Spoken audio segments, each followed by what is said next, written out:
이건 천재성이 아니라 신이 내린 선물입니다. 버클리 음대가 발칵 뒤집혔습니다. 단 3분간의 한국 소년의 피아노 연주가 1,500명의 관객을 집단 오열하게 만든 것입니다. 이런 연주는 평생 들어본 적이 없어요. 그의 손가락에는 슬픔과 희망이 공존합니다. 아무도 몰랐습니다. 매일 중국인이라 불리며 조롱받던 한국인 소년의 손가락 끝에 이토록 강력한 재능이 숨겨져 있었다는 것을. 대체 어떤 절박한 이야기가 이 소년의 음악 속에 담겨 있었길래 차별적인 교장마저 자리에서 물러나게 했을까요? 세대와 문화를 초월한 그 감동의 순간, 지금 바로 시작합니다. 정우진은 웨스트브룩 아카데미의 소음 속에서 어깨를 움츠리고 고개를 숙인 채 투명 인간이 되려 애쓰고 있었습니다. 교무실 옆 게시판에 붙은 종이 한 장이 그의 시선을 사로잡았습니다. 그곳에는 큰 글씨로 적혀 있었습니다. 정우진 재능 발표회 피아니스트 행사 오프닝. 그의 등줄기로 한기가 흘렀습니다. 그는 절대 자신을 등록한 적이 없었습니다. 드디어 그 아시아네가 망신당하는 걸 보겠군. 타일러 윌슨의 조롱 섞인 웃음이 그의 등 뒤에서 메아리 쳤고 웃음소리가 복도를 따라 번졌습니다. 우진은 침을 꼴꺽 삼키며 살짝 떨리는 손으로 게시판에서 종이를 뜯어냈습니다. 가슴 깊은 곳에서 공포가 솟아올랐습니다. 헨리 스톤 교장이 어떻게 그의 피아노 실력을 알아냈을까요? 매일 조롱받는 한국인 장학생인 그가 어떻게 전교생 앞에 설 수 있을까요? 피아노는 그에게 가장 은밀한 기억이자 잃어버린 과거와의 연결고리였습니다. 그런데 이제 그것이 공개적 망신의 도구가 되었습니다. 그날 저녁 버스 안에서 우진은 멍한 눈으로 창밖을 바라보았습니다. 할머니 정미순 여사가 집에서 기다리고 계실 것입니다. 할머니는 그를 위해 모든 것을 희생하셨고 이제 그 희생에 보답할 때가 왔을지도 모릅니다. 비록 그것이 자신을 경멸하는 사람들 앞에서 상처받은 영혼을 드러내는 것을 의미할지라도 집으로 가는 길에 그는 다른 학생들의 목소리가 머릿속에서 울려 퍼지는 것을 느꼈습니다. 저 중국인인가 일본인가 뭐라고 하는지 하나도 못 알아듣겠어. 그들은 그가 한국인이라는 것조차 신경 쓰지 않았습니다. 그저 다른 사람일 뿐이었습니다. 웨스트브룩 아카데미는 100년이 넘는 역사를 자랑하는 학교로 붉은 벽돌 건물이 아침 햇살에 빛났습니다. 이곳은 모든 면에서 부와 특권의 상징이었고 우진은 첫 순간부터 자신이 이곳에 속하지 않는다는 것을 느꼈습니다. 너 정말 피아노 치니?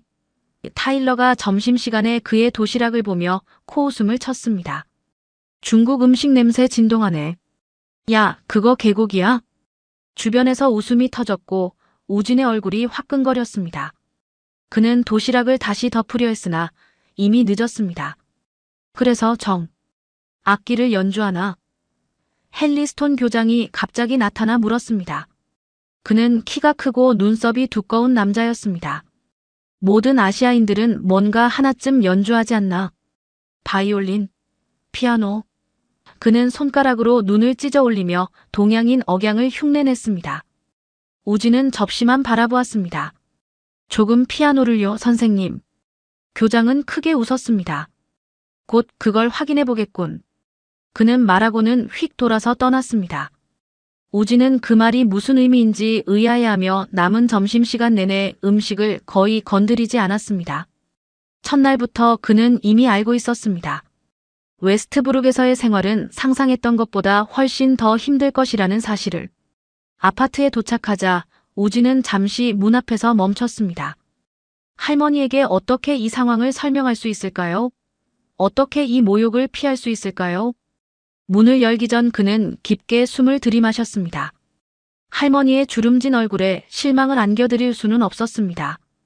우진아 왔니? 할머니의 따뜻한 목소리가 그를 맞이했습니다. 우진은 가방을 내려놓으며 억지로 미소를 지었습니다. 할머니의 눈은 속일 수 없었습니다. 정미순 여사는 손자의 무거운 어깨를 한눈에 알아보셨고 오늘도 학교에서 무슨 일이 있었던 것이 틀림없었습니다. 오늘은 어땠니? 할머니가 조심스럽게 물으셨습니다. 우진은 대답 대신 구겨진 종이를 내밀었습니다. 할머니의 눈이 커졌습니다. 그녀는 영어를 완벽히 이해하지 못했지만 피아니스트라는 단어는 알아보셨습니다. 그리고 손자의 얼굴에 드리운 그림자도. 내일 설명해 드릴게요, 할머니. 지금은 좀 쉬고 싶어요. 할머니는 고개를 끄덕이셨습니다. 하지만 우진은 알고 있었습니다. 내일이 오면 결정을 내려야 할 것입니다. 도망칠 것인가 아니면 맞서 싸울 것인가. 좁은 주방에서는 된장찌개 냄새가 진하게 풍겼습니다. 고향의 향기였습니다. 부엌 창문 너머로 저녁 노을이 웨스트브룩의 하늘을 붉게 물들이고 있었고 우진은 문득 부산의 석양을 떠올렸습니다. 그날 밤 우진은 재능 발표회 공지문을 몇 번이고 다시 읽었습니다. 일주일 후 금요일 저녁 7시 웨스트브룩 강당. 이제 그에게는 일주일의 시간밖에 없었습니다. 하지만 어떻게 해야 할지 막막했습니다. 침대에 누워 천장을 바라보며 그는 어머니를 떠올렸습니다. 그녀라면 이런 상황에서 어떻게 했을까요? 그는 어머니의 미소와 항상 당당하게 우진아라고 말씀하시던 목소리를 기억했습니다. 하지만 어떻게 당당할 수 있을까요? 모든 것이 그를 거부하는 이곳에서. 새벽녘 그는 꿈을 꾸었습니다. 어머니가 피아노 앞에 앉아 연주하는 모습이었습니다. 그 멜로디는 오랫동안 그의 마음속에 봉인되어 있던 쇼팽의 녹턴이었습니다. 꿈에서 어머니는 그를 바라보며 미소 지었습니다. 내 음악은 내 목소리야, 우진아. 우진은 식은땀을 흘리며 잠에서 깼습니다. 가슴이 두근거렸고 손가락이 저절로 움직이는 것 같았습니다. 오랫동안 건반 위에서 춤추지 않았던 손가락이 다시 피아노를 그리워하는 듯 했습니다. 아침이 되자 웨스트브룩 아카데미로 향하는 버스 안에서 우진은 창밖을 바라보며 깊은 생각에 잠겼습니다. 버스가 학교에 가까워질수록 그의 불안은 커져갔습니다. 오늘도 그들은 그를 중국인이라 부르며 비웃을 것입니다. 오늘도 그는 구석에 앉아 혼자 점심을 먹을 것입니다. 그리고 이제 그들은 일주일 후 그가 무대에서 망신당할 것을 기대하고 있습니다. 학교에 도착하자마자 그는 캐서린 모리슨 영문학 선생님의 교실로 향했습니다. 모든 선생님 중에서 오직 모리슨 선생님만이 그에게 진정한 관심을 보여주었습니다. 실례합니다, 모리슨 선생님. 우진이 조용히 교실 문을 두드렸습니다. 우진, 어서 들어오렴. 모리슨 선생님의 밝은 미소가 그를 맞이했습니다. 무슨 일이니? 우진은 망설였습니다. 하지만 이야기할 사람이 필요했습니다. 할머니에게 더 많은 걱정을 안겨드리고 싶지 않았습니다. 선생님, 이번 재능 발표회에 제가 등록되어 있어요. 제가 신청한 적이 없는데요. 모리슨 선생님의 얼굴에 의아한 표정이 스쳤습니다. 그래, 누가 등록한 거니? 스톤 교장 선생님이요. 우진은 조용히 대답했습니다. 하지만 전 피아노를 칠 수 없어요. 피아노를 못 친다는 뜻이니 아니면 치기 싫다는 뜻이니. 모리슨 선생님의 날카로운 통찰력이 우진의 마음속을 꿰뚫었습니다. 우진은 말없이 바닥만 바라보았습니다. 그의 침묵이 모든 것을 말해주고 있었습니다. 부산의 작은 아파트에서 창밖으로 비 내리는 모습을 바라보던 그날이 우진의 기억 속에 선명히 남아 있었습니다. 2년 전 16살이던 그는 평범한 고등학생이었습니다. 그날도 평소처럼 학교를 마치고 돌아와 피아노 연습을 하고 있었습니다. 쇼팽의 녹턴이 방 안에 울려 퍼지고 있을 때 전화벨이 울렸습니다. 정우진 학생 맞습니까? 낯선 목소리에 우진의 가슴이 철렁 내려앉았습니다. 어머니 서지원 씨와 아버지께서 콘서트 가시는 길에 사고가. 그 뒤로 무슨 말이 오갔는지 우진은 기억하지 못했습니다. 단지 비가 창문을 때리는 소리와 자신의 심장이 멈춘 듯한 느낌만이 남아 있었습니다. 피아니스트로서 전국적 명성을 얻고 있던 어머니의 특별 공연이 있던 날이었습니다. 아버지와 함께 떠난 서울행 차량이 고속도로에서 미끄러져 전복되었고 운전기사만 살아남았습니다. 그날 이후 시간은 우진에게 무의미했습니다. 집안의 그랜드 피아노는 하얀 천으로 덮였고 전에는 멜로디로 가득 찼던 공간이 침묵에 잠겼습니다. 정미순 할머니는 손자가 하루하루 생기를 잃어가는 모습을 지켜볼 수밖에 없었습니다. 우진아, 이거 봐라. 어느 날 아침 할머니가 봉투 하나를 내밀었습니다. 미국 웨스트브룩 아카데미에서 온 장학금 제안이었습니다. 어머니의 오랜 음악 동료가 추천한 것이었죠. 어머니가 살아계셨다면 원하셨을 기회야. 우진은 묵묵히 편지를 읽었습니다. 그의 눈에 오랜만에 감정이 어렸습니다. 같이 가자. 서윤 할머니의 말에 우진은 놀라 고개를 들었습니다. 나는 너밖에 없단다. 너는 나밖에 없고. 할머니 영어도 못하시는데요. 정미순 여사는 따뜻하게 미소 지었습니다. 그럼 배우면 되지. 그렇게 그들은 평생 살아온 부산의 아파트를 팔았습니다. 어머니의 그랜드 피아노도 팔렸습니다. 우진은 피아노 앞에 마지막으로 앉아 어머니가 가장 좋아하던 드뷔시의 달빛을 연주했습니다. 손가락이 마지막 음을 누를 때 그는 스스로에게 약속했습니다. 다시는 피아노를 치지 않겠다고. 한 달 후 2개의 여행 가방과 몇 장의 사진만을 들고 그들은 인천공항에 섰습니다. 정미순 할머니는 단 한 번도 비행기를 타본 적이 없었지만 손자의 손을 꼭 잡고 용기를 냈습니다. 할머니, 정말 괜찮으세요? 탑승구 앞에서 우진이 물었습니다. 내가 왜 괜찮지 않겠니? 70이 넘었다고 겁쟁이가 된 건 아니란다. 비행기가 이륙하자 정미순 여사는 창밖으로 점점 작아지는 한국의 모습을 바라보았습니다. 그녀의 눈에 눈물이 고였습니다. 그것은 고향에 대한 그리움이 아니라 새로운 시작에 대한 결이었습니다. 우진을 위해 그녀는 강해져야 했습니다. 태평양을 건너는 12시간 동안 우진은 미래에 대한 두려움과 기대가 뒤섞인 채 잠들지 못했습니다. 그가 알지 못했던 것은 그 두려움이 현실이 되기까지 얼마 걸리지 않으리라는 것이었습니다. 미국에 도착한 첫날, 웨스트브룩에서 3블록 떨어진 곳에 낡은 아파트 건물. 3층에 우진과 정미순 할머니의 작은 집이 자리했습니다. 미국인들 사이에서 리틀 코리아로 불리는 이 지역은 고향에서 멀리 떨어진 아시아 이민자들의 보금자리였습니다. 여기서 우진은 이방인이 아니었습니다. 학교에서 겪는 굴욕적인 나날 이후의 유일한 안식처였죠. 키 작은 김씨 할아버지가 운영하는 작은 식료품점에서 정미순 할머니는 한국 떡과 과자를 만들어 팔았습니다. 그녀의 솜씨는 한국인들 사이에서만 인기가 있는 것이 아니었습니다. 미국인 손님들도 그녀의 떡 케이크와 약과를 사러 일부러 찾아왔습니다. 정미순 여사는 요리를 하면서도 끊임없이 영어 공부를 했습니다. 다양한 색깔의 노트에 새로운 단어들을 적어가며 불굴의 의지로 새 언어를 배워나갔습니다. 우진아, 오늘은 결단력이라는 단어를 배웠단다. 어떤 일을 하겠다고 굳게 마음먹는 것이라는 뜻이야. 정미순 할머니가 저녁을 준비하며 자랑스럽게 말했습니다. 나는 결단력 있는 할머니지. 우진은 미소 지었습니다. 네, 세상에서 가장 결단력 있는 할머니세요.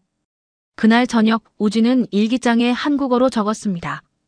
엄마 할 수 있을지 모르겠어요. 하지만 실패하더라도 엄마의 기억을 기리기 위해 노력할게요. 지금은 피아노를 치고 싶지 않아요. 그럴 용기가 없어요. 하지만 그들에게 보여주고 싶어요. 한국인이라는 이유로 저를 조롱하는 그들에게 제가 누구인지 보여주고 싶어요. 웨스트브룩 아카데미에서 첫 주는 고통스러웠습니다. 우진은 매일 다른 세계를 오가는 느낌이었습니다. 학교에서는 외톨이 아시아 소년, 집에서는 할머니의 자랑스러운 손자. 두 정체성 사이에서 그는 점점 더 혼란스러워졌습니다. 캐서린 모리슨의 영문학 수업은 유일한 위안이었습니다. 그녀는 우진의 영어가 서툴러도 참을성 있게 기다려주었고 가끔은 수업 후에 남아 그의 작문을 도와주기도 했습니다. 문학은 언어를 넘어서는 것이란다, 우진. 모리슨 선생님이 말했습니다. 감정은 어떤 언어로도 번역될 수 있어. 우진은 그 말이 위로가 되었습니다. 하지만 다른 수업들은 악몽이었습니다. 특히 점심시간은 가장 견디기 힘든 시간이었습니다. 야, 아시안. 내 도시락에서 또 그 냄새 나는데. 타일러가 우진의 테이블로 다가와 코를 막았습니다. 진짜 냄새나. 우진은 고개를 숙인 채 김밥을 조용히 씹었습니다. 반응하지 않는 것이 최선의 방어라고 생각했습니다. 들었어? 이번 재능 발표회에 글을 올렸대. 피아노 친대. 타일러의 친구인 브라이언이 말했습니다. 내기할래? $5 걸고 무대에서 얼마나 버틸지. 난 30초도 안 될 거라고 생각해. 타일러가 웃었습니다. 우진은 귀가 뜨거워졌지만 계속해서 음식에만 집중했습니다. 하지만 속으로는 분노가 끓어올랐습니다. 그들이 알지 못하는 것은 한때 그가 서울예술고등학교에 입학할 정도로 재능 있는 피아니스트였다는 사실이었습니다. 어머니처럼은 아니었지만 그의 실력은 분명 평균 이상이었습니다. 하지만 이제 그건 중요하지 않아 우진은 생각했습니다. 난 다시는 피아노를 치지 않을 거니까. 발표회가 일주일 앞으로 다가오면서 학교의 분위기는 점점 더 기대감으로 가득 찼습니다. 복도에는 아시안의 재능을 보러 오세요라는 포스터가 붙었고 학생들은 우진이 지나갈 때마다 키득거렸습니다. 수업이 끝난 후 우진은 음악실로 향했습니다. 학생들이 모두 떠난 후에 고요한 공간에서 그는 처음으로 학교의 피아노를 보았습니다. 그것은 광택 있는 검은색 그랜드 피아노였고 어머니의 것만큼 웅장하지는 않았지만 충분히 아름다웠습니다. 우진은 피아노에 다가가 손가락으로 건반을 가볍게 쓰다듬었습니다. 손가락이 건반 위를 스치자 희미한 소리가 났고 그 소리에 그의 심장이 뛰었습니다. 그는 어머니가 생전에 자신을 가르치던 모습을 생생히 기억했습니다. 우진아, 음악은 내 영혼의 목소리야. 손가락은 단단하게, 마음은 열린 채로. 갑자기 문이 열리는 소리에 우진은 깜짝 놀라 피아노에서 물러섰습니다. 모리슨 선생님이 들어왔습니다. 우진, 여기서 뭐하니? 아무것도 아니에요, 선생님. 우진은 서둘러 대답했습니다. 모리슨 선생님은 피아노를 바라보았습니다. 연주할 줄 아니? 우진은 머뭇거렸습니다. 조금이요. 오래전에. 모리슨의 얼굴에 궁금증이 스쳤습니다. 발표회에 대한 헨리 교장의 행동은 정말 부적절해. 내가 원치 않는다면 내가 말해볼게. 우진은 잠시 생각했습니다. 이것이 도망칠 기회였습니다. 하지만 갑자기 그는 타일러와 다른 학생들의 얼굴을 떠올렸습니다. 그들의 조롱과 비웃음, 그리고 정미순 할머니의 자랑스러운 얼굴도. 괜찮아요, 선생님. 우진이 마침내 말했습니다. 제가 해볼게요. 모리슨 선생님의 눈이 커졌습니다. 정말? 확실해? 우진은 고개를 끄덕였습니다. 그는 확신하지 못했지만 도망치는 것보다는 맞서 싸우는 편이 낫다고 느꼈습니다. 그의 마음 깊은 곳에서는 어머니의 목소리가 들려왔습니다. 내 음악은 내 목소리야, 우진아. 집으로 돌아가는 길, 우진은 발걸음이 가벼워진 것을 느꼈습니다. 그는 아직도 두려웠지만 이제 목표가 생겼습니다. 그들에게 보여주는 것. 자신이 누구인지, 자신의 음악이 무엇인지. 아파트에 도착하자 정미순 할머니가 현관에서 그를 맞이했습니다. 웬일로 표정이 밝구나? 할머니가 물었습니다. 우진은 잠시 망설였습니다. 그리고 결단을 내렸습니다. 할머니, 제가 학교 발표회에서 피아노를 연주하게 됐어요. 정미순 여사의 눈이 커졌습니다. 정말?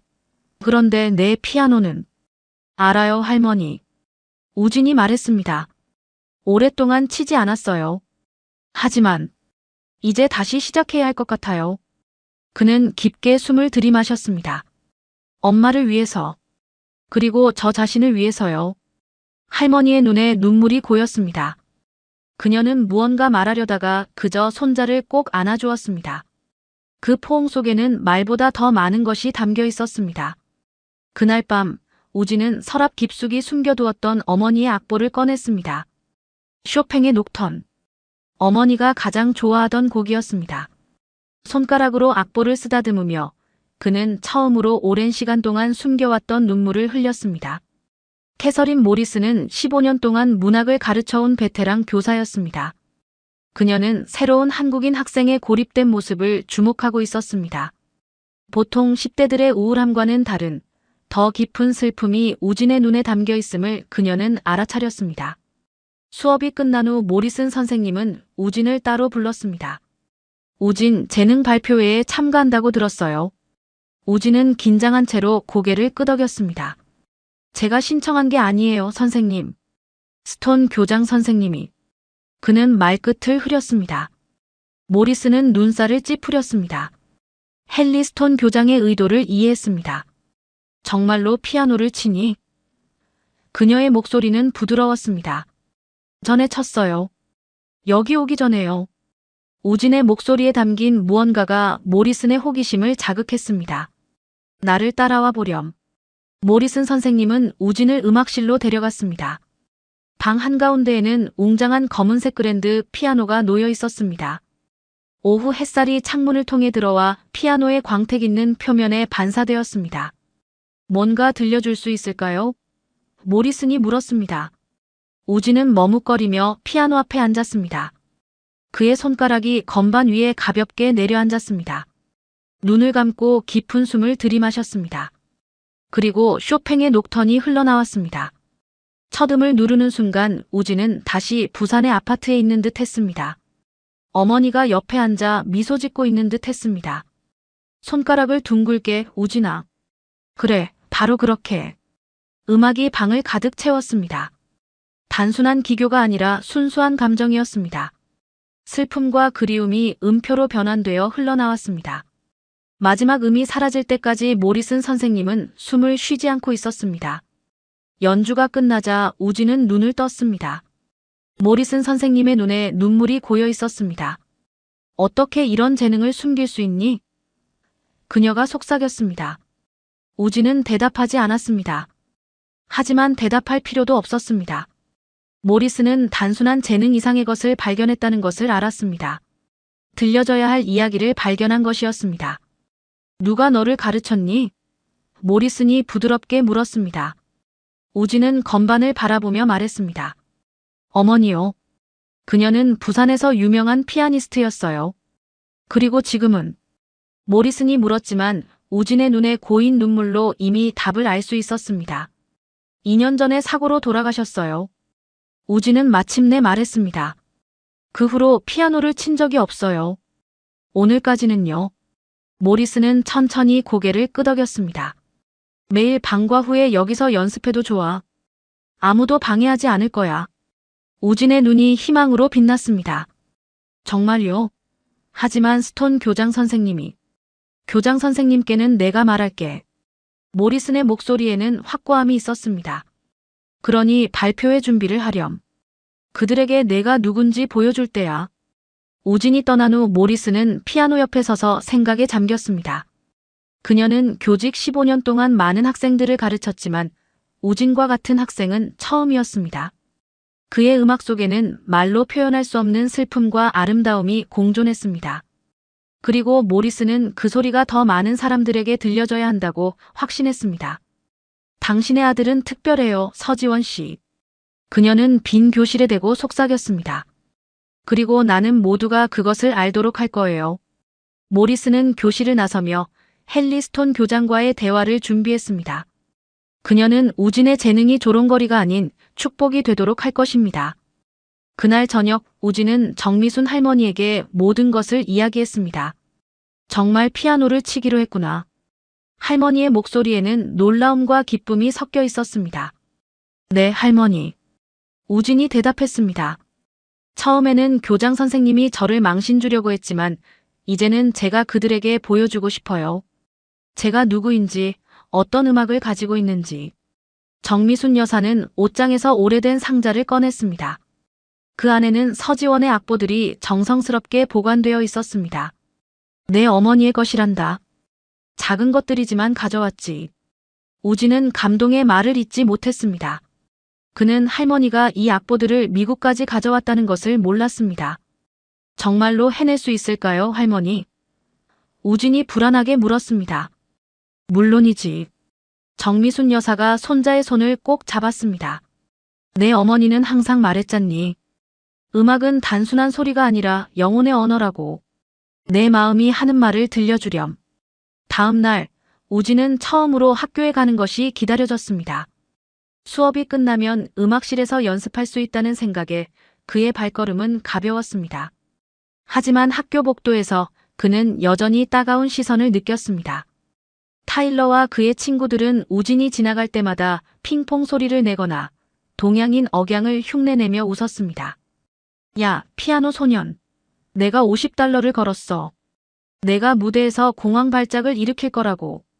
타일러가 소리쳤습니다. 우진은 그들을 무시하며 걸어갔습니다. 이제 그의 마음속에는 새로운 목표가 있었습니다. 피아노를 통해 자신의 목소리를 되찾는 것. 그리고 그것은 어떤 조롱보다도 더 중요했습니다.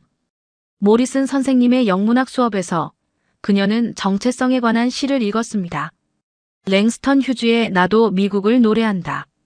우진은 그 시에 깊이 공감했습니다. 그도 자신만의 방식으로 미국을 노래하고 싶었습니다. 한국인으로서, 이민자로서, 그리고 피아니스트로서. 수업이 끝난 후 모리스는 우진을 불렀습니다. 스톤 교장과 이야기했어. 그가 내 등록에 대해 사과할 생각은 없어 보이지만 적어도 연습할 시간은 보장받을 수 있게 됐어. 감사합니다, 선생님. 우진이 진심으로 말했습니다. 그리고 모리슨이 잠시 망설였습니다. 내가 원한다면 내 어머니에 대해 더 이야기해 줄래? 그녀의 음악이 궁금해. 우진의 눈이 반짝였습니다. 오랫동안 그는 어머니에 대해 이야기하는 것을 피해왔습니다. 하지만 이제 그는 준비가 된 것 같았습니다. 어머니는 우진이 시작했습니다. 어머니는 음악이 세상을 바꿀 수 있다고 믿으셨어요. 헨리 스톤 교장의 계획은 단순했습니다.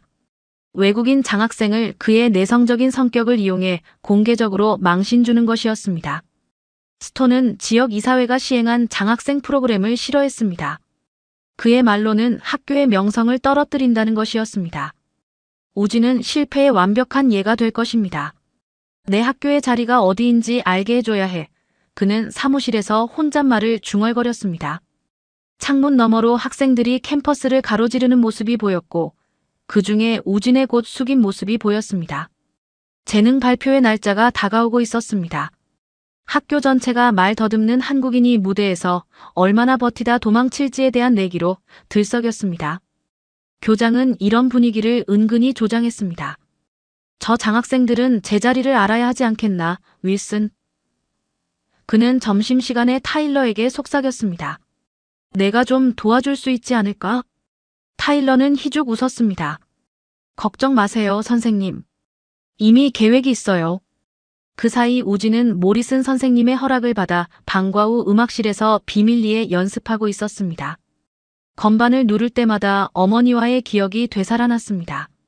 손가락은 단단하게, 마음은 열린 채로.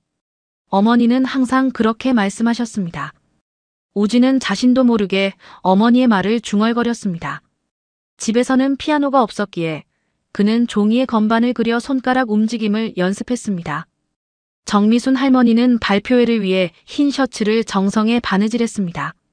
몇 주 동안 아껴둔 천으로 만든 것이었습니다. 연습을 거듭할수록 우진은 자신감을 되찾기 시작했습니다. 처음에는 단순히 쇼팽의 녹턴만 연주하려 했지만 점차 그는 자신만의 변주를 더하기 시작했습니다. 한국 전통음악의 요소들을 서양 클래식과 혼합하는 실험을 했습니다. 이건 내가 작곡한 거니? 모리슨이 어느 날 연습실에 들어와 놀라움을 표했습니다. 우진은 수줍게 고개를 끄덕였습니다. 아직 미완성이에요. 어머니가 항상 말씀하셨어요. 내 안에 있는 이야기를 음악으로 표현하라고요. 모리슨의 눈이 빛났습니다. 정말 아름다워, 우진. 이걸 발표회에서 연주해야 해. 정말요? 하지만 우진은 망설였습니다. 쇼팽은 안전한 선택이었습니다. 하지만 자신의 작품을 연주한다는 것은 더 큰 위험을 감수하는 일이었습니다. 그들은 너를 조롱하려고 해. 하지만 내가 진정한 너 자신을 보여준다면 그들은 침묵할 수밖에 없을 거야. 우진은 깊이 생각하다가 고개를 끄덕였습니다. 해볼게요. 한편 스톤 교장은 모리슨이 우진을 돕고 있다는 소식을 듣고 불만을 토했습니다. 왜 그 장학생에게 특별 대우를 해주는 거죠, 모리슨 선생? 그가 교무실에서 따졌습니다. 특별 대우가 아닙니다, 교장 선생님. 모리슨이 차분하게 대답했습니다. 그저 학생이 자신의 잠재력을 발휘할 수 있도록 돕고 있을 뿐이죠. 그 학생은 여기에 맞지 않아요. 그게 분명해질 거고요. 모리슨은 화를 참으며 대답했습니다. 그건 우리가 곧 알게 되겠네요. 그렇죠? 스톤 교장은 모리슨이 나간 후 재능 발표회 준비위원회를 불렀습니다. 조명을 좀 더 밝게 해. 긴장하게 만들도록. 그리고 시간을 정확히 재. 3분만 주면 충분해. 발표회 사흘 전 우진이 평소처럼 음악실에서 연습하고 있을 때 갑자기 타일러와 그의 친구들이 들어왔습니다. 오, 여기 있었구나. 피아노 소년. 타일러가 비웃으며 말했습니다. 연습이 잘 돼가나 봐. 숙제도 안 하고. 우진은 건반에서 손을 떼지 않은 채 그들을 쳐다보았습니다. 필요한 게 있어. 타일러는 우진의 냉정한 반응에 약간 당황했습니다. 그는 두려움이나 당혹감을 기대했었기 때문입니다. 그냥 발표회가 기대된다고 말하러 왔어. 타일러가 대답했습니다. 내가 우승할 것 같아. 무슨 우승? 내기 말이야. 타일러의 친구가 웃으며 말했습니다. 내가 얼마나 버틸 수 있을지. 타일러는 1분도 안 된다고 걸었어. 우진은 깊게 숨을 들이마셨습니다. 그는 화가 났지만 동시에 이상하게 평온함을 느꼈습니다. 이제 그는 무엇을 위해 연주하는지 알았습니다. 내기에서 질 것 같은데 우진이 마침내 말했습니다. 내가 끝까지 연주할 테니까. 타일러는 잠시 놀란 표정을 지었다가 웃음을 터뜨렸습니다. 허세는. 두고 보자고. 그들이 나간 후 우진은 더욱 열심히 연주했습니다. 그의 손가락이 건반 위에서 춤을 추는 동안 마음속에는 분노와 결의가 섞여 있었습니다. 그는 자신의 작품에 새로운 요소를 더했습니다. 더 강렬하고 더 개인적인 것으로. 발표회 이틀 전 모리스는 우진을 불러 경고했습니다. 스톤 교장이 너를 방해하려고 해. 발표회 진행자에게 너를 짧게 소개하고 시간을 제한하라고 지시했어. 우진은 고개를 끄덕였습니다. 알고 있어요. 하지만 괜찮아요. 제가 필요한 시간은 그리 많지 않으니까요. 자신감이 넘치는구나. 모리슨이 미소 지었습니다. 자신감은 아니에요. 우진이 대답했습니다. 그저 어머니께서 제게 가르쳐 주신 것을 기억하려고 해요. 음악은 시간을 초월한다고요. 발표회 전날 밤, 우진은 악보를 들여다보며 오랫동안 앉아 있었습니다. 내일이면 모든 것이 바뀔 것입니다. 좋든 나쁘든. 그는 두려웠습니다. 하지만 동시에 어머니가 그에게 물려준 선물을 마침내 다시 사용할 수 있다는 것에 희미한 기쁨을 느꼈습니다.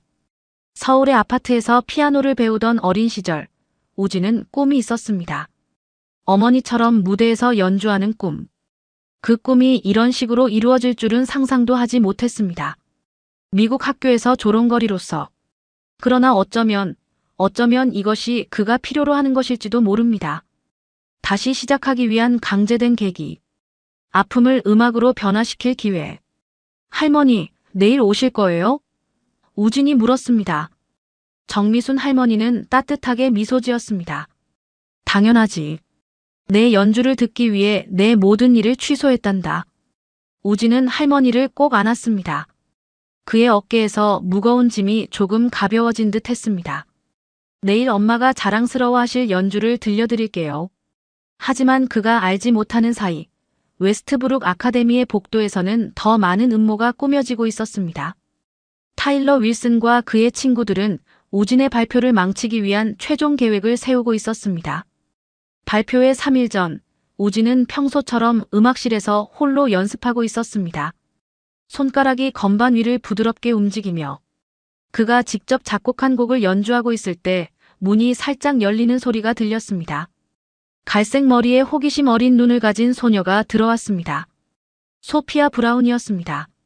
학교에서 재능 있는 바이올리니스트로 알려진 그녀는 중요한 학교 후원자의 딸이었습니다. 우진은 연주를 멈추고 당황한 표정으로 그녀를 바라보았습니다. 부탁해, 계속해. 소피아가 피아노에서 몇 미터 떨어진 곳에 앉으며 말했습니다. 우진은 머뭇거리다가 다시 연주를 시작했습니다. 서양 클래식 음악의 요소와 동양적 뉘앙스를 혼합한 자작곡이었습니다. 소피아는 눈을 감고 모든 음표를 흡수하듯 들었습니다. 이걸 내가 작곡한 거야? 마지막 음이 사라지자 그녀가 물었습니다. 우진은 수줍게 고개를 끄덕였습니다. 무엇에 관한 곡이야? 우진은 잠시 망설였습니다. 어머니에 관한 거예요. 그녀는 더 이상 여기 계시지 않아요. 소피아의 눈이 부드러워졌습니다. 내 어머니와 아버지는 항상 여행 중이셔. 가끔은 그들도 여기 없는 것 같아. 전혀 다른 세계에서 온 두 10대 사이에 이해의 침묵이 흘렀습니다. 너에게 돈을 걸고 있다는 거 알아? 소피아가 갑자기 말했습니다. 타일러 윌슨이 모든 걸 조직했어. 우진의 얼굴이 창백해졌습니다. 왜 나에게 이걸 말해주는 거예요? 소피아가 살짝 미소 지었습니다. 오만한 도박꾼들이 지는 걸 보는 게 좋아서. 그녀는 피아노 위에 쪽지 하나를 남기고 나갔습니다. 음악은 고통에서 올 때 가장 강력해. 그들에게 내 이야기를 들려줘. 우진은 자리에 앉아 쪽지를 읽고 또 읽었습니다. 그는 이해할 수 없었습니다. 왜 소피아 같은 인기 있는 학생이 그를 도우려 하는지. 하지만 그녀의 말이 그의 마음에 울렸습니다. 고통에서 오는 음악. 어머니도 비슷한 말씀을 하셨습니다. 진정한 음악은 영혼에서 나오는 것이란다, 우진아. 서지원의 목소리가 그의 기억 속에서 울렸습니다. 기쁨에서든 슬픔에서든. 소피아의 방문 후 우진은 작곡에 더 깊이 몰두했습니다. 그의 슬픔을 감추려 하는 대신 그것을 음악에 흘려보냈습니다. 밤이 깊어갈수록 그의 곡은 더 풍부해졌습니다. 처음으로 그는 자신이 이야기를 어머니와의 이별을, 할머니의 희생을, 새로운 나라에서의 고립감을 음악으로 표현했습니다. 다음 날 모리슨 선생님은 우진의 변화를 눈치챘습니다. 연습은 어떻게 되니? 제 곡을 연주하기로 했어요. 우진이 결심한 듯이 말했습니다. 모리슨의 눈이 커졌습니다. 내 곡, 분명 아름다울 거야. 모르겠어요. 우진이 솔직하게 대답했습니다. 하지만 진짜 제 모습을 보여주는 것 같아요. 그날 수업이 끝난 후 타일러 윌슨이 복도에서 우진을 가로막았습니다. 내일이 내 큰 날이구나, 피아노 소년. 그가 비웃었습니다. 너에게 $50를 걸었어. 첫 번째 곡도 끝내지 못할 거라고. 우진은 지금까지와는 다르게 타일러의 눈을 똑바로 쳐다보았습니다. 그럼 돈을 잃게 될 거야. 타일러는 우진의 갑작스런 자신감에 순간 당황했습니다. 그러나 곧 웃음을 터뜨렸습니다. 두고 보자. 발표회 전날 밤, 우진은 정미순 할머니와 함께 조용히 저녁을 먹었습니다. 할머니, 무서워요. 그가 작은 목소리로 고백했습니다. 정미순 할머니는 손자의 손을 꼭 잡았습니다. 두려움은 내가 무언가를 소중히 여긴다는 증거란다. 내 어머니도 항상 공연 전에 긴장했어. 정말요? 우진이 놀라 물었습니다. 물론이지. 하지만 그녀는 언제나 말했지. 무대에 오르는 순간 긴장은 사라지고 오직 음악만 남는다고. 우진은 깊게 숨을 들이마셨습니다. 내일 그는 엄마의 말씀이 진실인지 알게 될 것입니다. 발표회 당일 아침, 우진은 일찍 일어나 창밖을 바라보았습니다. 날씨는 맑았고 하늘은 파랗게 펼쳐져 있었습니다. 그는 어머니가 가르쳐준 손가락 운동을 하며 마음을 가다듬었습니다. 학교에 도착했을 때 그는 모든 학생들의 시선이 그에게 쏠리는 것을 느꼈습니다. 어떤 이들은 키득거렸고 다른 이들은 호기심 어린 눈으로 바라보았습니다. 소피아는 복도 건너편에서 그에게 작은 미소를 보냈습니다. 수업들은 어느 때보다 길게 느껴졌습니다. 우진은 어머니의 악보를 계속 펼쳐보며 마음속으로 연주했습니다. 그는 더 이상 두렵지 않았습니다. 대신 이상한 평온함이 그를 감쌌습니다. 점심시간에 소피아가 그의 테이블로 다가왔습니다. 오늘 밤 연주할 거야? 그녀가 물었습니다. 우진은 고개를 끄덕였습니다. 내 곡이요. 어머니에 관한 곡. 소피아는 잠시 생각에 잠겼습니다. 그들이 내 음악을 듣고 뭐라고 생각할지 두렵지 않아. 두려워요. 우진이 솔직히 대답했습니다. 하지만 더 이상 숨기고 싶지 않아요. 내 이야기를, 내 음악을. 용기 있네. 소피아가 말했습니다. 내가 바이올린을 연주할 때 부모님은 항상 바쁘셔서 오시지 못해.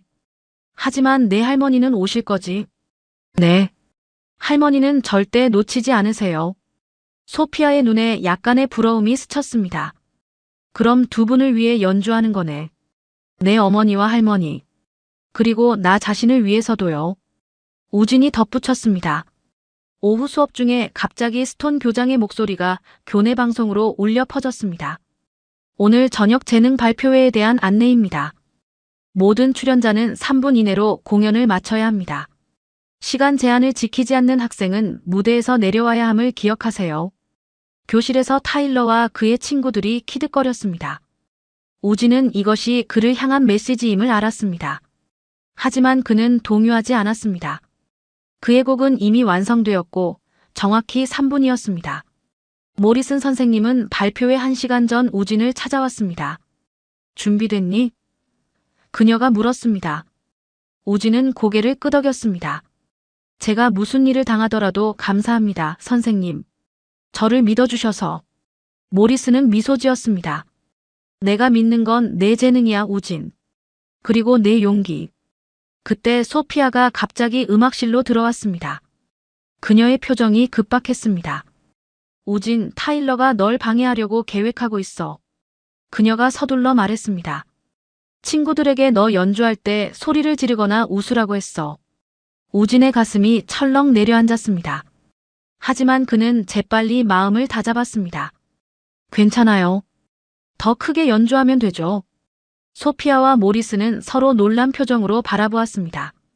그들은 우진의 변화를 분명히 느꼈습니다. 더 이상 움츠러든 아시아 소년이 아니라 자신의 이야기를 당당히 들려줄 준비가 된 음악가였습니다. 내가 도울 수 있는 일이 있을까? 소피아가 물었습니다. 우진은 잠시 생각했습니다. 그리고 갑자기 그의 눈이 빛났습니다. 실은 한 가지 있어요. 웨스트브룩 아카데미의 강당은 화려하게 빛났습니다.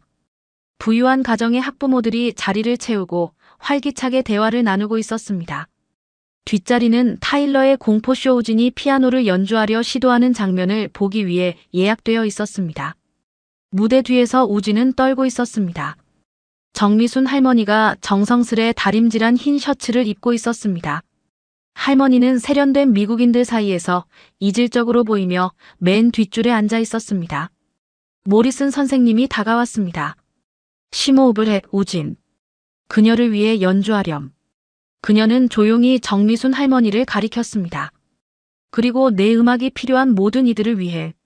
시간이 다가오자 우진은 무대 옆에서 기다렸습니다. 첫 번째 출연자들 합창단, 기타 연주자, 댄스 그룹이 차례로 무대에 올랐습니다. 마지막으로 스톤 교장이 가식적인 친절함으로 발표했습니다. 우리의 국제학생 정우진 군으로 시작합니다. 웃음소리가 관객 사이로 퍼졌습니다. 우진은 다리가 무거운 채로 피아노로 걸어갔습니다.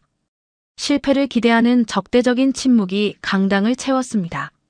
그런데 갑자기 예상치 못한 일이 일어났습니다.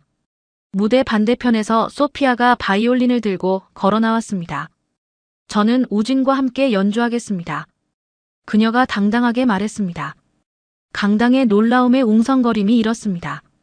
소피아는 웨스트브룩에서 가장 재능 있는 음악가 중 한 명이었고 가장 인기 있는 학생 중 하나였습니다. 그녀가 중국인 소년과 함께 연주한다는 것은 아무도 예상하지 못한 일이었습니다. 스톤 교장의 얼굴이 붉어졌습니다. 소피아, 이건 계획에 없었어. 음악은 경계를 초월합니다. 교장 선생님. 소피아가 똑바로 말했습니다. 그리고 우리는 준비가 되어 있어요. 우진은 소피아를 바라보았습니다. 그녀는 자신감 있게 미소 지었습니다. 그들은 지난 이틀 동안 우진의 작품을 바이올린 듀엣으로 편곡하기 위해 비밀리에 만났었습니다. 우진의 손가락이 차가운 건반에 닿았습니다. 그는 눈을 감고 적대적인 관중이 아닌 부산의 작은 아파트를 상상했습니다. 피아노 의자 옆에 앉아 미소 짓는 어머니의 모습을. 쇼팽의 첫 음들이 공간을 채웠고 소피아의 바이올린이 부드럽게 화답했습니다. 정확하고 섬세했습니다. 그리고 점차 그들은 우진의 자작곡으로 부드럽게 전환했습니다. 회복할 수 없는 상실을 이야기하는 멜로디였습니다. 강당의 침묵이 변했습니다. 이제는 실패에 대한 기대가 아닌 경외감이었습니다. 우진과 소피아가 다른 사람들이 보지 못했던 무언가를 하고 있었습니다. 처음에는 몇몇 학생들이 웃음을 참으려 했습니다. 하지만 음악이 계속되자 웃음은 사라졌습니다. 대신 모든 눈이 무대에 고정되었습니다. 타일러조차 입을 다물고 주시하고 있었습니다. 피아노와 바이올린이 대화를 나누는 듯 했습니다. 때로는 우진의 피아노가 주도하며 깊은 슬픔을 표현했고 때로는 소피아의 바이올린이 희망의 멜로디를 이끌었습니다. 두 악기, 두 문화, 두 이야기가 하나로 어우러졌습니다. 스톤 교장은 불안하게 자리에서 움직였습니다. 그는 우진이 준비되지 않은 채 무대에서 부끄러움을 당하는 모습을 기대했었습니다. 하지만 지금 일어나고 있는 일은 정반대였습니다. 마지막 음이 울릴 때 우진은 눈을 떴습니다. 첫 줄에 앉은 모리슨 선생님의 얼굴에 자랑스러운 미소가 번졌습니다. 몇 초 동안 끝없는 침묵이 이어졌습니다. 그리고 박수가 터져 나왔습니다. 조롱이 아닌 진심 어린 갈채였습니다. 처음에는 조심스럽게, 그리고 점점 강도를 더해갔습니다. 브라보! 모리슨 선생님이 외쳤습니다. 우진과 소피아는 함께 일어나 인사했습니다. 우진의 눈이 관객석을 스캔하여 정미순 할머니를 찾았습니다. 그녀는 조용히 앉아 있었지만 그녀의 뺨에 흐르는 눈물이 모든 것을 말해주었습니다. 무대에서 내려와 우진은 소피아에게 속삭였습니다. 고마워. 내가 없었다면. 소피아는 미소 지었습니다. 내 음악이 모든 걸 했어. 난 그저 따라간 것뿐이야. 갑자기 타일러 윌슨이 그들 앞에 나타났습니다. 그의 얼굴은 읽기 어려웠습니다. 그렇게 연주할 줄 몰랐어. 그가 마침내 말했습니다. 완전한 칭찬은 아니었지만 그의 목소리에서 적대감은 사라져 있었습니다. 로비에서 정미순 할머니가 우진을 기다리고 있었습니다. 그녀는 말없이 손자를 껴안았습니다. 내 어머니가 너를 보셨다면. 그녀의 목소리가 떨렸습니다.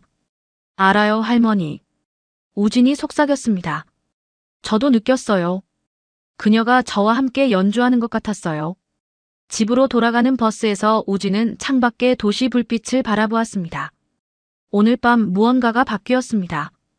단지 다른 사람들의 그에 대한 인식만이 아니라 그 자신의 자신에 대한 인식도. 처음으로 그는 생각했습니다. 어쩌면 이곳에서도 자신의 자리를 찾을 수 있을지도 모른다고. 어쩌면 어머니의 음악적 유산이 그가 생각했던 것처럼 끝나지 않았을지도 모른다고. 그러나 우진은 알지 못했습니다. 오늘 밤의 성공이 스톤 교장의 분노를 더욱 키웠다는 것을. 그의 계획이 역화된 것에 대한 앙심을. 이게 끝이 아니야. 교장은 텅 빈 강당에 서서 중얼거렸습니다. 결코 끝이 아니지. 발표회 다음 날, 우진은 전혀 다른 학교에 들어선 듯한 느낌을 받았습니다. 복도를 걸을 때마다 학생들이 그를 쳐다보았지만 이번에는 조롱이 아닌 호기심과 새로운 존중이 담긴 눈빛이었습니다. 저기 피아니스트가 온다. 누군가 속삭였습니다. 이제 중국인 대신 피아니스트라는 호칭으로 불렸습니다. 점심시간에 소피아가 그의 테이블로 다가왔습니다. 여기 앉아도 될까? 그녀가 물었습니다. 우진은 놀라 고개를 끄덕였습니다. 웨스트브룩에서 가장 인기 있는 학생 중 하나가 그와 함께 앉겠다고 제안한 것입니다. 어젯밤은 마법 같았어. 소피아가 진심 어린 목소리로 말했습니다. 다들 내 연주에 대해 이야기하고 있어. 특히 내가 작곡한 부분은. 그녀가 말을 끝내기도 전에 다른 학생들이 다가왔습니다. 재즈밴드에서 색소폰을 연주하는 데이빗, 음악이론 수업에서 우등생인 레이첼. 그들은 우진의 테크닉과 작곡에 대해 진지한 질문을 던졌습니다. 한국 음악에 그런 요소들이 있는 거야? 데이빗이 물었습니다. 그 독특한 선율은? 정확히는 아니에요. 우진이 설명했습니다. 전통적인 한국 음악과 어머니께서 가르쳐 주신 클래식을 혼합한 거예요. 이 대화는 우진에게 새로운 경험이었습니다. 학생들이 그의 문화를 비웃는 대신 이해하려고 노력하는 것. 그러나 모든 것이 변한 것은 아니었습니다.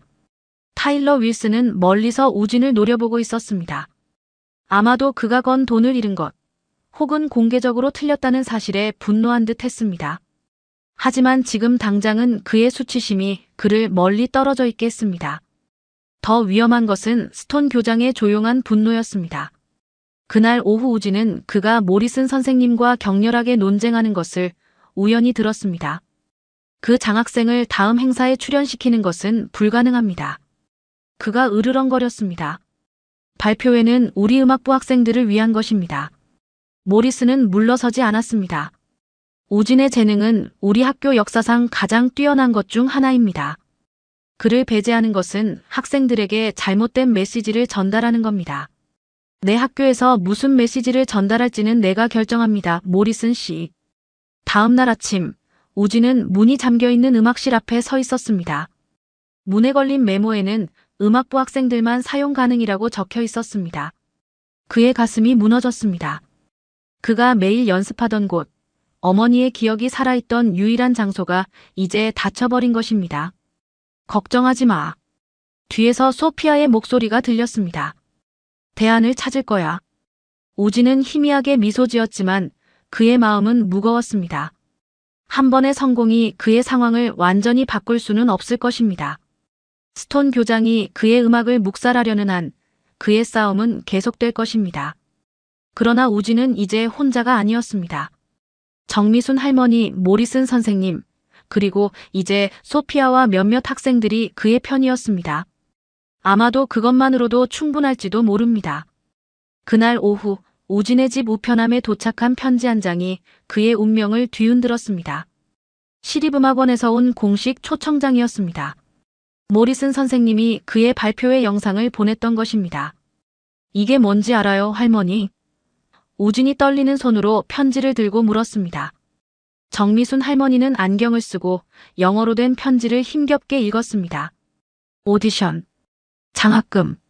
그녀의 목소리가 흥분으로 커졌습니다. 다음 날 아침, 그들은 최고의 옷을 입고 시립음악원으로 향했습니다. 웅장한 건물은 높은 창문과 유명 음악가들의 사진이 가득한 복도로 이루어져 있었습니다. 우진과 정미순 할머니는 리사 킹 원장에게 맞이하였습니다. 그녀는 국제적으로 존경받는 피아니스트였습니다. 이렇게 어린 나이에 이런 감정적 성숙함을 보기는 드물어요. 킹 원장이 우진의 발표회 영상을 분석하며 말했습니다. 당신의 테크닉에는 한국 학파의 영향이 느껴지네요. 우진은 누군가가 그것을 알아차렸다는 사실에 놀라 고개를 끄덕였습니다. 어머니가 서울 국립음악원에서 공부하셨어요. 킹이 미소 지었습니다. 쇼팽 움직임에 대한 접근법에서 그 영향이 보여요. 오디션은 다음 달로 예정되었습니다. 전액 장학금의 기회였습니다. 음악원을 나서면서 우진은 감정이 뒤섞였습니다. 기쁨과 두려움, 그리고 묘한 죄책감까지. 할머니, 만약 이 장학금을 받게 되면 우리는 정말로 여기에 머물 수 있을 거예요. 우진이 말했습니다. 정미순 할머니는 그의 손을 꼭 쥐었습니다. 내 음악이 들릴 수 있는 곳이 내 자리란다, 우진아. 그녀의 눈에 담긴 무조건적인 지지가 우진의 마음을 따뜻하게 했습니다. 하지만 그는 아직 결정을 내려야 했습니다. 웨스트브룩을 떠나 음악원으로 가는 것이 옳은 선택일까요? 스톤 교장과의 싸움을 중단하고 도망치는 것이 아닐까요? 학교에서 소식은 빠르게 퍼졌습니다. 모리슨 선생님은 그를 교무실로 불러 축하했습니다. 난 항상 내가 특별하다는 걸 알고 있었어, 우진. 음악원은 내 재능에 걸맞은 곳이야. 그러나 모리슨의 눈에는 슬픔도 있었습니다. 그녀는 우진이 웨스트브룩을 떠나게 될지도 모른다는 것을 알고 있었습니다. 며칠 후 스톤 교장이 우진을 사무실로 불렀습니다. 우진은 안으로 들어서며 손바닥에 땀이 배었습니다. 앉게나. 교장이 가식적인 미소를 지으며 말했습니다. 시립음악원에서 오디션을 본다고 들었네.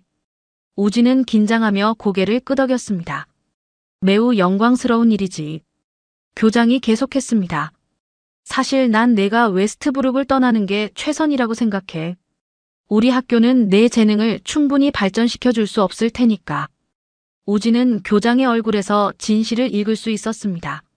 그는 단지 우진을 없애고 싶었을 뿐입니다. 참, 다음 주 하나 된 목소리 행사는 취소되었다고 알려드려야겠군. 스톤이 덧붙였습니다. 그 행사는 우진이 새 작품을 선보일 예정이었던 곳이었습니다. 예산 문제로 말이야. 우진은 입술을 깨물었습니다. 그는 화가 났지만 이 순간에는 침착함을 유지해야 했습니다. 이해합니다, 선생님. 그가 공손히 대답했습니다. 하지만 제가 오디션 결과가 나올 때까지 웨스트브룩에 남아있어도 괜찮겠죠? 스톤의 표정이 굳어졌습니다. 물론이지. 넌 여전히 우리 학생이니까. 그의 목소리에는 갈등을 숨기지 못하는 불만이 묻어났습니다. 학교를 나서며 우진은 깊은 숨을 내쉬었습니다. 그는 이제 두 가지 길 사이에서 선택해야 했습니다. 음악원으로 가서 새 출발을 하는 것, 아니면 웨스트브룩에 남아 스톤 교장과 그의 편견에 맞서 싸우는 것. 잔디밭 피아노 작전은 소피아가 비밀 계획에 붙인 이름이었습니다. 우진의 재능과 이야기에 감명받은 웨스트브룩 아카데미 학생들이 조용히 조직되기 시작했습니다. 스톤이 행사를 취소했다고? 그럼 우리가 직접 하면 되지. 소피아가 방과 후 몇몇 학생들을 불러 모아 말했습니다. 우리 학교에는 피아노 천재가 있는데 그를 침묵시키는 건 범죄나 다름없어. 이전에 우진을 괴롭히던 타일러 윌슨도 그 자리에 있었습니다. 그는 이전 행동에 대한 후회로 자신의 앰프를 제공하겠다고 나섰습니다. 내가 틀렸어. 그가 인정했습니다. 그리고 이제 스톤에게 우리가 더 이상 그냥 따르지 않는다는 걸 보여줄 때야. 기술 동아리가 음향을 맡겠다고 약속했고 스포츠팀은 의자 배치를 담당하기로 했습니다. 모리슨 선생님은 조용히 음악원에서 피아노를 빌리는 것을 도왔습니다. 학교 밖에서 진행되는 비공식 학생 활동에 관여할 수 없어. 그녀가 웃으며 말했습니다. 하지만 만약 우연히 학교 뒤 잔디밭에 피아노가 나타난다면 그건 내가 알 바 아니지. 우진은 여전히 불안했지만 친구들의 지지에 용기를 얻어 열심히 연습했습니다. 어느 날 밤 소피아가 특별한 것을 가져왔습니다. 도서관 아카이브에서 이걸 찾았어. 그녀가 태블릿을 건네며 말했습니다. 그것은 디지털화된 한국 신문이었습니다. 사고 전 서지원의 마지막 연주의 사진이 실려 있었습니다. 우아한 검은 드레스를 입고 그랜드 피아노 앞에 앉아 환하게 웃고 있는 어머니의 모습. 우진은 떨리는 손가락으로 화면을 만졌습니다. 어떻게 이걸 찾았어? 소피아가 미소 지었습니다. 한국 피아니스트들에 대해 검색했어. 내 어머니는 유명한 분이셨더라, 우진. 조용한 눈물이 우진의 뺨을 타고 흘렀습니다. 그는 어머니를 다시 보는 것이 이렇게 고통스러울 줄 몰랐습니다. 하지만 동시에 그것은 그에게 힘을 주었습니다. 그날 밤 그는 어머니의 이미지에 영감을 받아 열정적으로 작곡했습니다. 그의 새로운 곡은 형태를 갖추기 시작했습니다.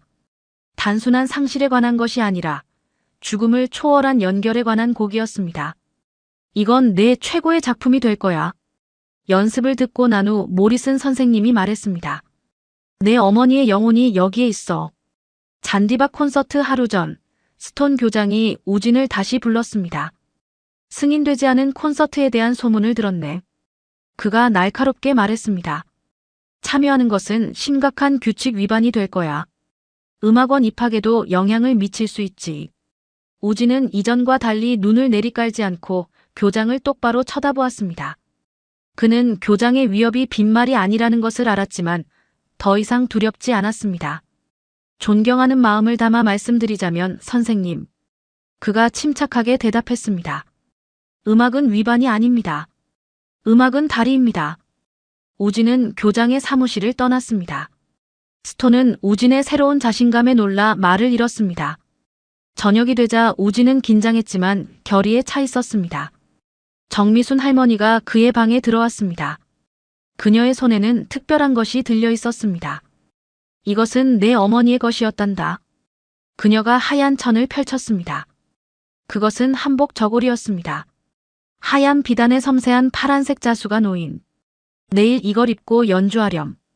우진은 천을 손가락으로 어루만졌습니다. 어머니의 향기가 아직 남아있는 것 같았습니다. 사람들이 웃을지도 몰라요, 할머니. 한국 옷을 입으면. 정미순 할머니는 손자의 뺨을 부드럽게 쓰다듬었습니다.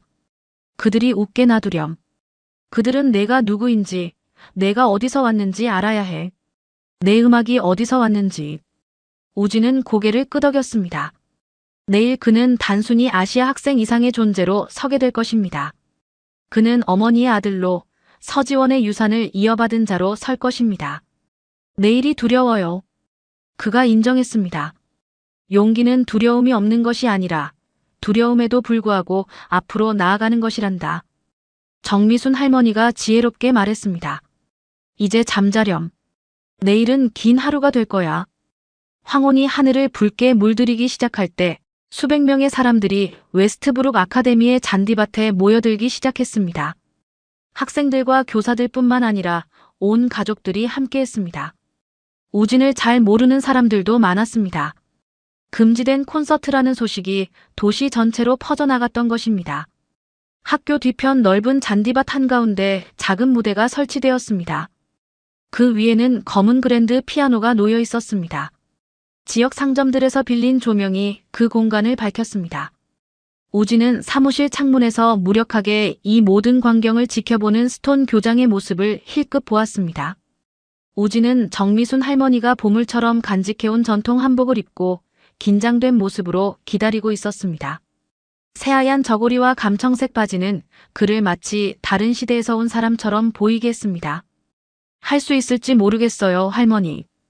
우진이 떨리는 목소리로 말했습니다. 정미순 할머니는 그의 옷깃을 바로 잡아주었습니다. 오늘은 너나 나에 관한 것이 아니란다. 서지원과 모든 어머니들에 관한 것이지. 모리슨 선생님이 신호를 보냈고 우진은 무대를 향해 걸어갔습니다. 따뜻한 박수 속에 그는 천천히 피아노 앞에 섰습니다. 하지만 곧바로 연주를 시작하는 대신 그는 예상치 못한 행동을 했습니다. 마이크 앞으로 다가간 우진은 떨리는 목소리로 침묵을 깨뜨렸습니다. 이 곡은 제가 지금까지 공개적으로 연주한 적이 없는 곡입니다. 제 어머니 서지원은 한국에서 피아니스트였습니다. 그녀는 제가 4살 때부터 저를 가르쳤습니다. 그의 목소리가 조금 떨렸습니다. 관중들은 숨 죽여 듣고 있었습니다. 2년 전 어머니와 아버지가 교통사고로 돌아가셨을 때 저는 계속 연주하지 않겠다고 약속했습니다. 우진의 눈에 눈물이 고였습니다. 그는 잠시 말을 멈추고 숨을 가다듬었습니다. 오늘 밤 여러분의 어머니가 여기 계시다면 혹은 멀리 계시더라도 부디 그분들께 사랑한다고 전해주세요. 그것은 제가 더 이상 할 수 없는 일입니다. 관중 사이에서 소리 없는 눈물이 흘렀습니다. 소피아의 눈가도 촉촉했습니다. 모리슨 선생님은 자랑스러운 눈빛으로 지켜보고 있었습니다. 우진은 천천히 피아노 앞에 앉았습니다. 마지막으로 정미순 할머니를 바라본 그는 깊게 숨을 들이마셨습니다. 그리고 연주가 시작되었습니다. 첫 음은 속삭임처럼 부드러웠습니다. 마치 어머니의 사랑, 작은 손가락을 건반 위에서 춤추게 가르치던 따뜻한 손길을 이야기하는 듯 했습니다. 점차 음악은 변화했습니다. 서지원이 사랑했던 한국 전통 요소들이 서양 음악과 어우러졌습니다. 두 세계 사이의 소년, 할머니의 이야기였습니다. 관중들은 마법에 걸린 듯 움직이지 않았습니다. 어머니들은 자녀들의 손을 꼭 잡았습니다. 평소에 휴대폰만 들여다보던 10대들도 이제 눈물을 글썽이며 듣고 있었습니다. 연주 중간에 놀라운 일이 일어나기 시작했습니다. 수십 명의 사람들이 휴대폰을 꺼냈습니다. 사진을 찍기 위해서가 아니라 메시지를 보내기 위해서였습니다. 엄마 사랑해요. 보고 싶어요. 모든 것에 감사해요. 몇몇은 전화를 걸어 오랫동안 하지 못했던 말을 속삭이고 있었습니다. 음악에 몰입한 우진은 자신의 용기가 미치는 영향을 알지 못했습니다. 마지막 음이 밤기에 울려 퍼졌을 때 몇 초간 침묵이 이어졌습니다. 함께 나눈 순간에 대한 경건한 존중이었습니다. 그리고 폭발적인 박수가 터져나왔습니다. 사람들은 기립박수를 보냈습니다. 어떤 이들은 서로 껴안고 또 다른 이들은 눈물을 닦고 있었습니다. 뭔가 놀라운 일이 일어났습니다. 한 수줍은 한국 소년이 대리석 궁전과 100년 전통이 해내지 못한 일을 해냈습니다. 그는 엘리트 학교 웨스트브룩 아카데미를 인간화시켰습니다. 우진이 무대에서 내려오자 정미순 할머니가 그를 꼭 안았습니다. 할머니의 눈에서는 자랑스러운 눈물이 흘렀습니다. 내 어머니가 봤단다. 그녀가 속삭였습니다. 그녀가 들었어. 그 순간 우진은 깨달았습니다. 음악은 단순한 소리가 아니라 영혼을 연결하는 다리라는 것을. 그리고 오늘 밤 그는 자신의 영혼만이 아닌 모든 이의 영혼을 연결했습니다. 우진의 연주가 끝난 잔디밭에는 이전과는 다른 분위기가 감돌았습니다. 사람들은 서둘러 떠나지 않고 작은 그룹을 지어 이야기를 나누었습니다. 많은 이들이 우진에게 다가와 악수를 청했습니다. 나이 지긋한 부부는 그의 손을 오래 잡고 우리 아들을 떠올리게 해줘서 고마워요 라고 말했습니다. 다음 날 아침 우진의 휴대폰은 알림음으로 계속 울렸습니다. 소셜미디어에 올라온 그의 공연 영상이 빠르게 퍼지고 있었습니다.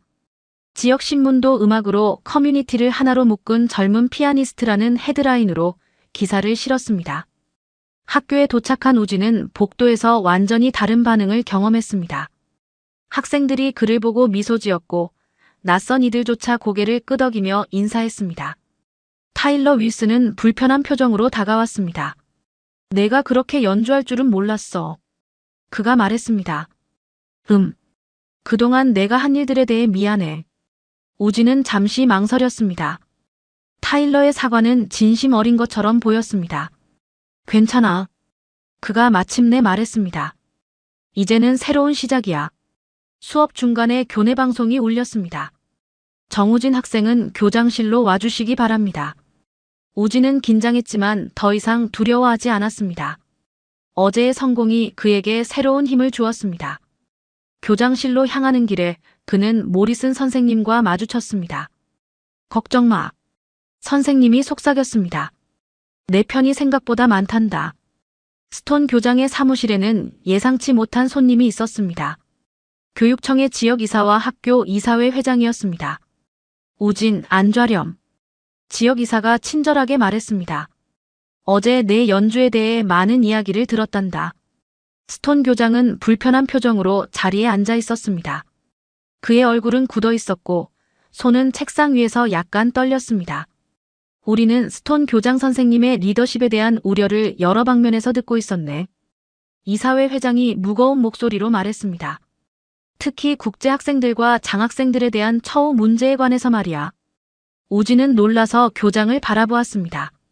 그는 처음으로 스톤의 눈에서 두려움을 보았습니다. 당분간 교장 선생님은 행정적 조사를 위해 휴직하게 될 거야. 지역이사가 설명했습니다.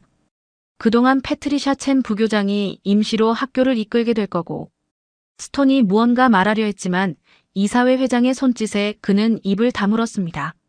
아, 그리고 우진. 지역이사가 미소를 지으며 덧붙였습니다. 시립음악원장과 통화했네.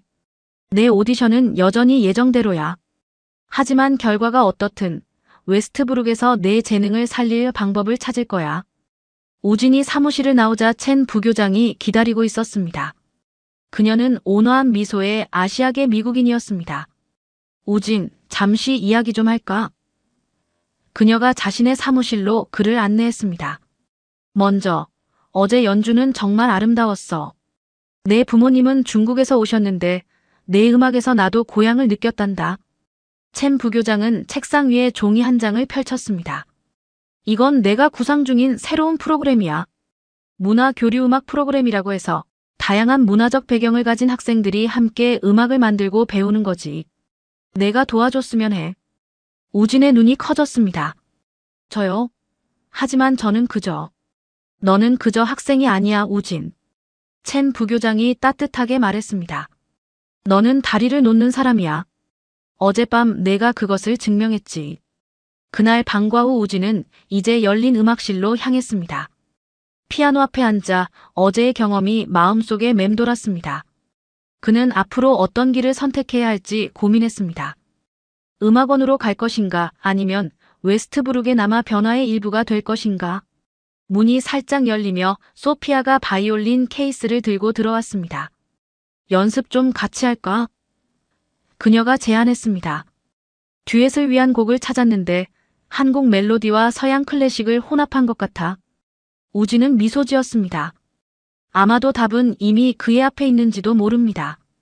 음악처럼 때로는 다른 경로들이 함께 어우러져 더 아름다운 무언가를 만들어낼 수 있을 것입니다. 지역교육청은 스톤 교장의 차별적 관행에 대한 상세한 보고서를 받았습니다. 두려움 때문에 말하지 못했던 전직 학생들과 교사들이 이제 목소리를 내기 시작했습니다. 그가 떠난 후 웨스트브룩 아카데미는 점차 변화하기 시작했습니다. 첸 부교장이 정식 교장으로 취임한 후 첫 번째 조치는 국제학생 장학금 프로그램을 확대하는 것이었습니다. 매월 다문화 행사가 개최되었고 하나된 목소리 콘서트는 연례 행사로 공식화되었습니다. 우진은 시립음악원에서 전액 장학금을 받았지만 웨스트브룩을 떠나지 않기로 결정했습니다. 시작한 것을 마무리해야 해요. 그가 할머니에게 설명했습니다. 내 마음이 이끄는 대로 하렴. 정미순 할머니가 말했습니다. 내 어머니도 항상 그렇게 하셨지. 이제 우진은 더 이상 복도를 혼자 걷지 않았습니다. 타일러 윌슨은 음악의 힘에 변화된 뜻밖의 친구가 되었습니다.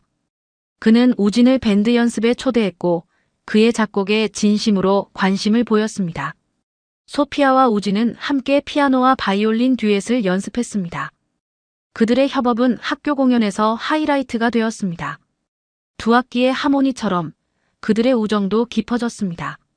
정미순 할머니는 학교 근처에 작은 한국 다과점을 열었습니다.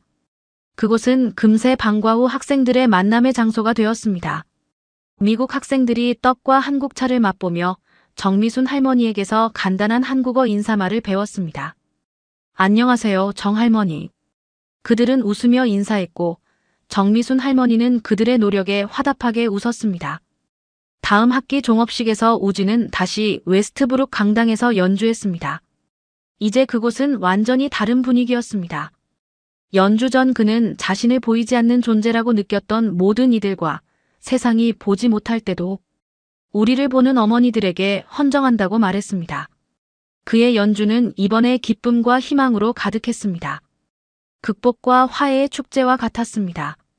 모든 슬픔이 사라진 것은 아니었지만 그것은 이제 그의 일부가 되어 그를 더 강하게 만들었습니다. 콘서트 후 첸 교장이 특별 발표를 했습니다. 연결의 날이라는 새로운 학교 행사를 시작합니다. 이날은 모든 학생들이 자신에게 중요한 사람들에게 연락하는 날이 될 것입니다. 우진은 감동했습니다. 한 학생의 용기가 전체 학교 문화를 바꾸는데 도움이 되었다는 사실이. 집으로 돌아가는 길에 정미순 할머니가 우진의 손을 꼭 잡았습니다. 내 어머니는 항상 널 자랑스러워 하셨단다.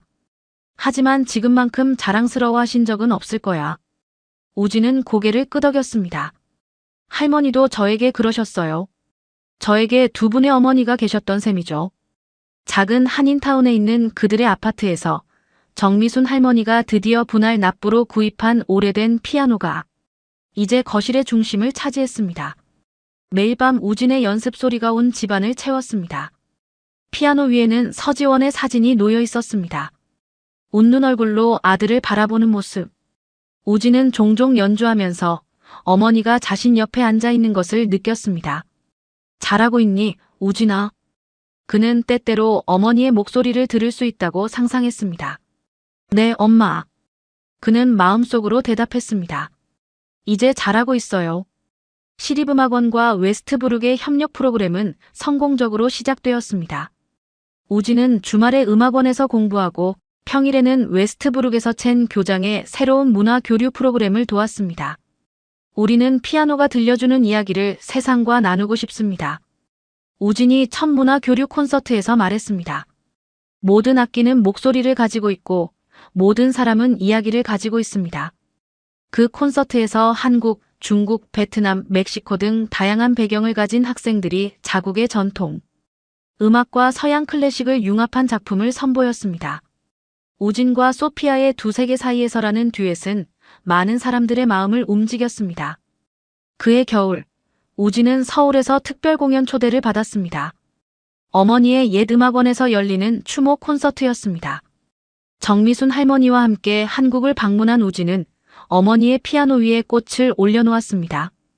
돌아왔어요, 엄마. 그가 속삭였습니다. 이제는 도망치지 않아요. 콘서트장은 만석이었습니다. 우진이 무대에 오르자 관객들은 감동의 박수를 보냈습니다. 피아니스트 서지원의 아들이 어머니의 발자취를 따르고 있다는 소식이 한국 음악계에 퍼졌던 것입니다. 우진은 자신의 곡 잃어버린 멜로디를 연주했습니다. 이제 그 곡에는 슬픔만이 아니라 희망과 재회의 테마도 담겨 있었습니다. 연주를 마친 후 나이 드신 한 남성이 우진에게 다가왔습니다. 서지원 씨의 은사입니다. 그가 자신을 소개했습니다. 그녀의 손길이 당신 안에 살아있군요. 우진의 눈에 눈물이 고였습니다. 감사합니다, 선생님. 한국에서 돌아온 후 우진은 새로운 영감으로 가득 찼습니다. 그는 세계의 고향이라는 새 작품을 작곡하기 시작했습니다. 부산, 웨스트브룩, 그리고 그의 마음속에 있는 어머니의 음악을 표현한 곡이었습니다. 학년이 끝나갈 무렵 그의 작품은 완성되었고 웨스트브룩의 봄 음악회에서 초연되었습니다. 이번에는 소피아의 바이올린뿐만 아니라 타일러의 색소폰, 그리고 다른 여러 학생들의 악기가 함께했습니다. 무대 위에서 우진은 자신이 얼마나 변했는지 깨달았습니다. 더 이상 두려움에 떨던 한국 소년이 아니라 자신의 이야기를 음악으로 당당히 말할 수 있는 젊은 음악가로 성장했습니다. 연주가 끝난 후 첸 교장이 특별 발표를 했습니다. 오늘 저는 기쁜 소식을 전합니다. 우리 학교의 문화 교류 프로그램이 국가교육부에서 혁신 교육 모델로 인정받았습니다. 그리고 내년부터 웨스트브룩은 국제음악 교류센터를 설립할 예정입니다. 관중들의 박수 속에서 첸 교장은 웃으며 덧붙였습니다. 그리고 이 모든 것은 피아노가 들려준 한 이야기에서 시작되었습니다. 그날 밤 우진과 정미순 할머니는 조용히 저녁을 먹었습니다. 식탁 위에는 어머니의 사진이 놓여 있었습니다. 행복하니, 우진아? 할머니가 물었습니다. 우진은 잠시 생각했습니다. 그는 여전히 부모님을 그리워했고, 때로는 그 상실감이 견디기 힘들 때도 있었습니다. 하지만 이제 그는 그 아픔을 숨기지 않았습니다. 대신 그것을 음악으로, 삶으로 표현했습니다. 네, 할머니. 그가 마침내 미소 지었습니다. 이제 행복해요. 제 이야기를 말할 수 있으니까요. 다음 날 아침, 우진은 웨스트브룩으로 향하는 버스에 올랐습니다. 창밖으로 보이는 도시는 더 이상 낯설고 차가운 곳이 아니었습니다. 이제 그곳은 그의 이야기의 일부가 되었습니다. 그의 휴대폰이 울렸습니다. 소피아로부터 온 메시지였습니다. 오늘 방과 후 연습할 거지. 새 듀엣곡을 찾았어. 우진은 미소를 지으며 대답했습니다. 물론이지. 항상 새로운 멜로디를 찾을 준비가 되어 있어. 버스가 학교에 도착했을 때 우진은 이제 자신이 어디에 속하는지 알았습니다. 그것은 특정한 장소가 아니라 자신의 음악이 울려 퍼지는 곳이었습니다. 어머니가 항상 말씀하셨던 것처럼 내 음악이 들리는 곳이 내 자리란다, 우진아. 그리고 오늘 그의 음악은 그 어느 때보다 크고 분명하게 들렸습니다. 지금까지 피아노가 들려주는 감동적인 이야기 함께 하셨습니다. 한 소년의 슬픔이 어떻게 음악을 통해 아름다움으로 변화되었는지, 그리고 어떻게 그 음악이 많은 이들의 마음을 연결했는지 보셨습니다. 우리 모두에게는 말해야 할 이야기가 있습니다.